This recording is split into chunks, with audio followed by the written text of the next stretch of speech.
सर्वेभ्यो नमो नमः। आप सभी का स्वागत है आज के इस वीडियो में। अभी तक हमने श्रीमद् भगवत गीता अध्याय 2 के श्लोक संख्या 1 से 36 तक पर चर्चा कर ली है। अब एक बार इन श्लोकों पर पुनर्विचार करते हैं कि अभी तक हमने क्या पढ़ लिया है और हमें आगे क्या पढ़ना है। सबसे पहले अगर बात करें तो अभी हमने श्लोक 1 से श्लोक 36 तक पर चर्चा कर ली है, जिसमें श्लोक संख्या 1 से 10 तक संजय, अर्जुन और भगवान कृष्ण के कुछ श्लोक पढ़ने को मिलते हैं, जिसमें मुख्यतः अर्जुन अपनी समस्या भगवान कृष्ण के सामने रखता है कि मैं अपने परिवार के सदस्यों को नहीं मारूंगा और मैं इस युद्ध को नहीं करूंगा। यह सारी बात श्लोक संख्या 1 से 10 तक के बीच की है। अब श्लोक संख्या 11 से 30 तक में भगवान कृष्ण अर्जुन को उसकी समस्या का समाधान सांख्य योग के रूप में प्रदान करते हैं, जिसमें भगवान अर्जुन को आत्मा शरीर के बीच का अंतर बताते हैं और शरीर से संबंध त्याग कर आत्मा ही को श्रेष्ठ समझने को सांख्य योग बतलाते हैं।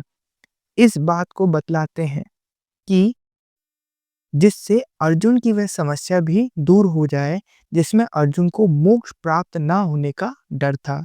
जब कोई मनुष्य अपने जीवन में सांख्य योग का अनुष्ठान करता है, तब वह कर्म के बंधन से मुक्त होकर सीधा मोक्ष को प्राप्त होता है। इसलिए हे अर्जुन, युद्ध करो। इसके बाद श्लोक संख्या 31 से 38 में भगवान अर्जुन की इसी समस्या का समाधान कर्म योग के रूप में देते हैं। वास्तव में कर्म बंधन से मुक्त होने के दो मार्ग हैं। पहला सांख्य योग और दूसरा कर्म योग।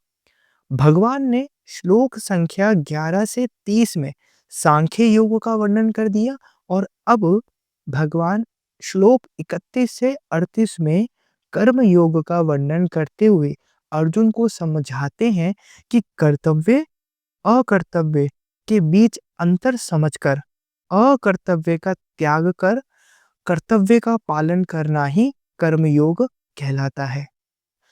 यदि मनुष्य अपने जीवन में कर्म योग का अनुष्ठान भी करता है, तब भी निश्चय ही वह कर्म बंधन से मुक्त होगा और मोक्ष को प्राप्त होगा। यह तो था अभी तक हमने क्या पढ़ा। अब हम इससे आगे के श्लोकों पर चर्चा करते हैं और आज हम श्लोक संख्या 37 से 40 तक पर चर्चा करेंगे। तो श्लोक संख्या 37 कहता है, यतो वा प्राप्स्यसि स्वर्गम जित्वा वा भोक्ष्यसे महिम तस्मात्तुत्तिष्ठ कौन्तेय युद्धाय कृतनिश्चयः। अर्थात अगर युद्ध में तू मारा जाएगा तो तुझे स्वर्ग की प्राप्ति होगी और अगर युद्ध में तू जीत जाएगा तो पृथ्वी का राज्य भोगेगा। अतः हे कुंती नंदन, तू युद्ध के लिए निश्चय करके खड़ा हो जा। ये भगवान कृष्ण अर्जुन से कह रहे हैं। युद्ध में तुम कर्ण आदि के द्वारा भी मारे जाओगे तो स्वर्ग को चले जाओ और अगर युद्ध में तुम्हारी जीत हो जाएगी तो यहाँ पृथ्वी का राज्य भोगोगे। इस तरह तुम्हारे तो दोनों ही हाथों में लड्डू हैं। तात्पर्य है कि कर्म करने से तो तुम्हारा दोनों तरफ से लाभ ही लाभ होगा, यानी युद्ध करने से तो तुम्हारा दोनों तरफ से लाभ ही लाभ है और युद्ध ना करने से दोनों तरफ से हानि ही हानि है। अतः तुम्हें युद्ध में प्रवृत्त हो जाना चाहिए। भगवान ने इस श्लोक में यही समझाया है। आगे वाला जो श्लोक है, श्लोक संख्या 38, उसमें भगवान कहते हैं, सुख दुख के समय कृत्वा लाभा लाभौ जया जयौ ततो युद्धाय युज्यस्व नैवं पापं वाप्स्यसि। सुख दुखे समे कृत्वा लाभा लाभौ जया जयौ ततो युद्धाय युज्यस्व नैवं पापं वाप्स्यसि। इंपॉर्टेंट श्लोक है। क्या कहते हैं भगवान इसके अंदर कि जय पराजय, लाभ हानि और सुख दुख को समान करके फिर युद्ध में लग जा। इस प्रकार युद्ध करने से तू पाप को प्राप्त नहीं होगा। कहने का तात्पर्य ये है कि अर्जुन को यह आशंका थी कि युद्ध में कुटुंबियों को मारने से या परिवार वालों को मारने से हमारे को पाप लग जाएगा। पर भगवान यहाँ कहते हैं कि पाप का हेतु युद्ध नहीं है, पाप का कारण युद्ध नहीं है, प्रत्युत अपनी कामना है। ये जो तू कामना कर रहा है ना, ये है युद्ध का असली हेतु। युद्ध करना नहीं, अतः कामना का त्याग करके तो युद्ध के लिए खड़ा हो जा। सुख दुखे समय ततो युद्धाय युज्यस्व। इस लाइन को थोड़ा समझिए कि युद्ध में सबसे पहले जय और पराजय होती है। जय पराजय का परिणाम होता है लाभ और हानि, तथा लाभ हानि का परिणाम होता है सुख और दुख। जय पराजय में और लाभ हानि में सुखी दुखी होना तेरा उद्देश्य नहीं है अर्जुन।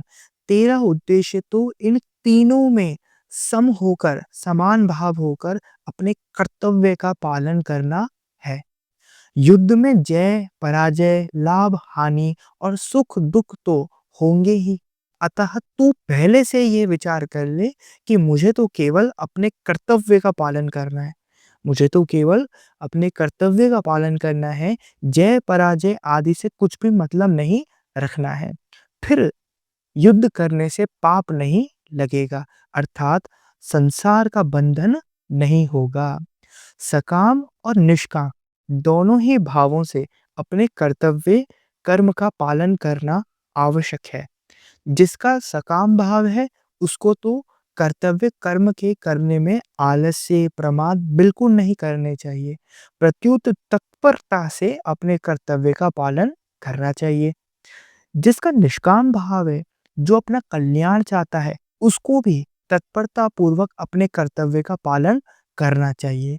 सुख आता हुआ अच्छा लगता है और जाता हुआ बुरा लगता है, तथा दुख आता हुआ बुरा लगता है और जाता हुआ अच्छा लगता है। अतः इनमें कौन अच्छा है कौन बुरा, अर्थात दोनों ही समान है, बराबर है।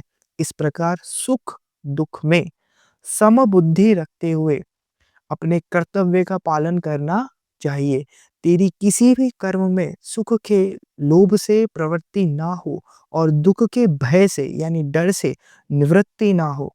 कर्मों में तेरी प्रवृत्ति और निवृत्ति शास्त्र के अनुसार ही हो। ऐसा गीता के 16वें अध्याय के 24वें श्लोक में भी लिखा है। नैवं पापम वाप्स्यसि। ये जो पंक्ति श्लोक की पंक्ति है, यहाँ पर पाप शब्द पाप और पुण्य दोनों का वाचक है, जिसका फल है स्वर्ग और नरक की प्राप्ति रूप बंधन, जिससे मनुष्य अपने कल्याण से वंचित रह जाता है और बार बार जन्मता मरता रहता है। भगवान कहते हैं कि हे अर्जुन, समता में स्थित होकर, समान भाव में स्थित होकर युद्ध रूपी कर्तव्य कर्म करने से तुझे पाप और पुण्य दोनों ही नहीं बांधेंगे। इस पूरे श्लोक का यही अर्थ है। अब आगे श्लोकों पर चर्चा करते हैं। श्लोक संख्या 39 कहती है, एषा ते अभिहिता साङ्ख्ये बुद्धिर्योगे तुमिमां शृणु, बुद्धया युक्तो यया पार्थ कर्मबन्धं प्रहास्यसि। एषा ते अभिहिता साङ्ख्ये बुद्धिर्योगे त्विमां शृणु, बुद्धिया युक्तो यया पार्थ कर्म बंधन प्रहास्यसि।